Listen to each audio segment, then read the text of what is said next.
Salut à tous et bienvenue sur notre quotidien.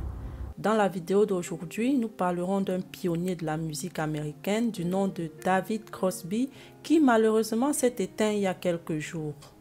Mais avant de continuer cette vidéo, si vous êtes nouveau sur la chaîne, abonnez-vous et activez la cloche de notification pour ne rater aucune de nos prochaines publications. Figure incontournable du rock folk, David Crosby est passé de vie à trépas jeudi 19 janvier 2023 à l'âge de 81 ans des suites d'un grave problème de santé selon certains proches. Il décède entouré de son épouse Jeanne Dance et de son fils Django. Crosby est né en Californie en 1941 d'une mère au foyer et d'un père travaillant dans le cinéma. Il a choisi de ne pas suivre les traces de son paternel oscarisé, mais de se lancer pour sa part dans la musique. Avant ses 25 ans, il fut l'un des fondateurs du groupe The Byrds, associant le rock venu d'Angleterre au folk traditionnel américain. David Crosby a commencé sa carrière musicale dans les années 1960 en jouant dans des clubs de folk à Los Angeles. En 1965, il a cofondé le groupe folk rock The Byrds avec Roger M. Seguin et Chris Hillman. Après avoir quitté le groupe en 1967, Crosby a formé le groupe Crosby, Stills & Nash avec Graham Nash et Stephen Stills. Leur premier album Crosby, Stills & Nash est sorti en 1969 et a remporté un Grammy Award. Monté sur scène en 1969 au mythique festival de Woodstock, il a marqué aussi bien les esprits en groupe qu'en solo. Après 3 albums solo en 1971 et 1993, il en a sorti 5 autres juste entre 2014 et 2021. David Crosby a connu une carrière musicale très réussie, mais il a également vécu une vie d'excès. La carrière de David Crosby a aussi été marquée par des frasques et des drames.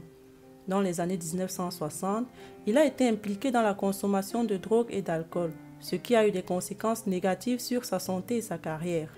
En 1969, David Crosby, qui est âgé de 28 ans, doit surmonter la mort de sa fiancée Christine Hinton, âgée de 21 ans. Cette dernière est en effet victime d'un terrible accident en Californie alors qu'elle était en route pour amener ses chats chez le vétérinaire. L'un d'eux serait sorti de sa cage et se serait jeté sur Christine qui aurait perdu le contrôle de son véhicule. Bouleversé, David Crosby, qui identifia le corps, a dispersé les cendres de sa bien-aimée dans l'océan à l'issue de ce drame. Il lui dédie d'ailleurs un de ses titres, « If I Could Only Remember My Name ». Après la mort de Christine, il n'a plus jamais été le même. Il se réfugia encore un peu plus dans la drogue pour atténuer sa douleur. En 1986, il est emprisonné pendant 5 mois au Texas pour possession de cocaïne et d'une arme chargée. Il est également connu pour avoir consommé de l'héroïne. En plus de cela, il a dû lutter longuement contre la dépression et la toxicomanie, ce qui l'a conduit à plusieurs hospitalisations et cures de désintoxication. Diabétique, il a fait plusieurs crises cardiaques et a subi une greffe de foie en 1994. David Crosby a été marié 2 fois et a eu 3 enfants. Son premier mariage a été avec Suzanne Idris, avec qui il a eu une fille du nom de Django en 1967. Son second mariage était avec Jeanne Dance, avec qui il a eu 2 enfants, James Raymond et Melissa Etheridge. Il était aussi grand-père de 4 petits-enfants. Bien qu'il ne soit plus parmi nous, son humanité et sa bonne âme vont continuer à nous guider et être source d'inspiration. Son héritage va continuer à se perpétuer à travers sa musique de légende.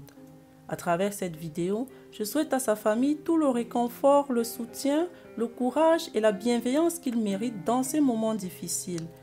Merci d'avoir regardé cette vidéo. Je vous invite à la liker et à la partager autour de vous.